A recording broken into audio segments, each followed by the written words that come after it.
Hey guys, Lethal Leslie here, and today we're going to be going through all the things you can do on Control. Things like the menus, the abilities, the modding, the crafting, all that kind of stuff, just so you can understand it all, because this is a kind of game that doesn't actually shove it straight in your face. So I'm going to do a little just tutorial, a little bit of walkthrough of everything you can do, so you can kind of understand it. And if you have any comments, leave them in the comment section down below, and I'll be happy to answer them if you are struggling with something.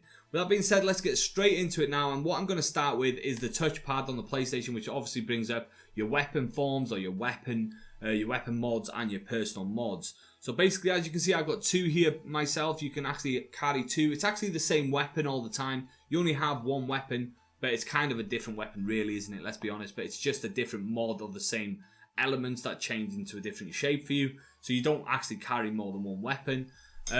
One's called Grip, one called Shatter for me at the moment, and obviously then you can make these weapons stronger. You have 3 slots for each weapon. When you've unlocked them fully, you start with 1 slot each. Let's see if we actually have anything to add to this weapon now. And then you go ahead and find these by killing people out around the building, where you're going to be picking up these mods after killing people. So let's go ahead and see what we've got here. We've got a choke, and we've got a boost. One lowers the projectile spread by 7%. The other one, projectile fired plus 2%, so it actually fires more bullets. I'm going to go and lower the spread, I think.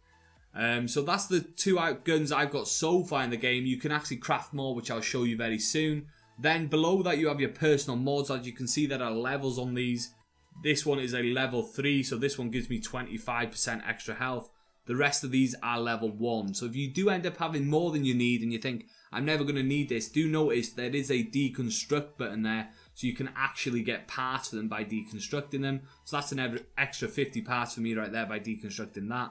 And I'm pretty sure I'm not going to need any of these, but I am hanging on to them for now. Just in case I get an extra slot, then I do have a chance of putting one of these on. I know I'll get the extra slots in the end, but yeah, I'm just hanging on to them for now until I really need the parts, basically.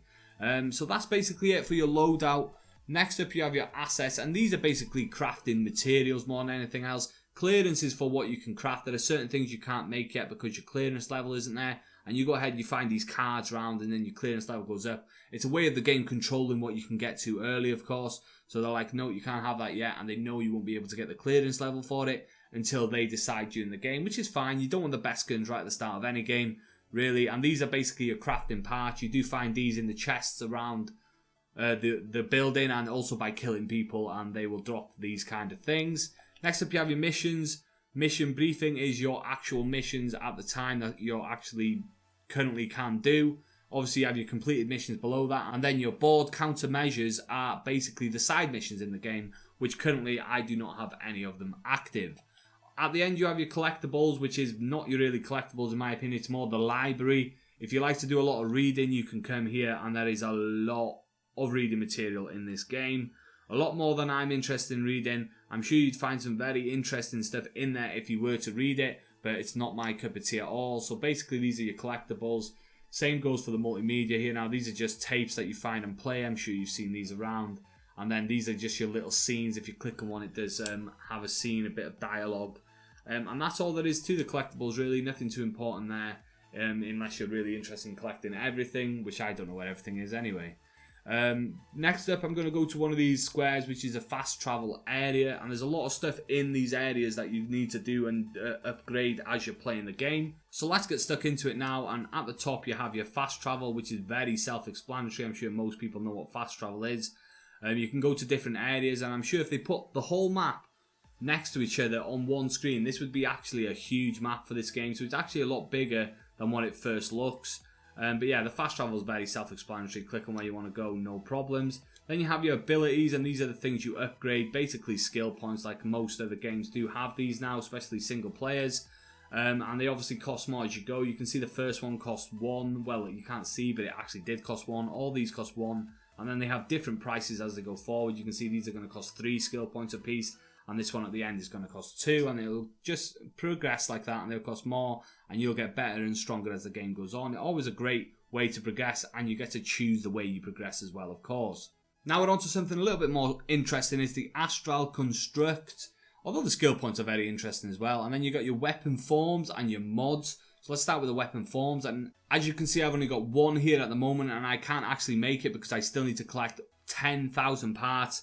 Ritual Impulse, I need another 6, and I also need another 8 of the Threshold Remnant. So basically I'm way off getting this item. I'm going to have to go out and play the game, and then I'll be able to get this maybe in an hour or 2 after collecting things, if I'm lucky enough to get the parts I need.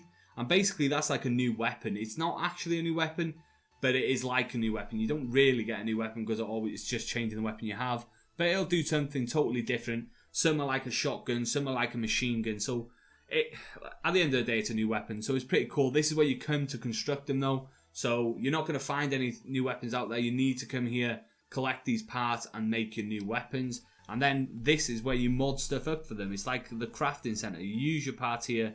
It's probably better to save for the weapon. I'm probably going to save for it. And you make things to add to your weapon. As you can see, they're pretty rubbish, these ones. They're all level 1s. You go down here and you refresh them.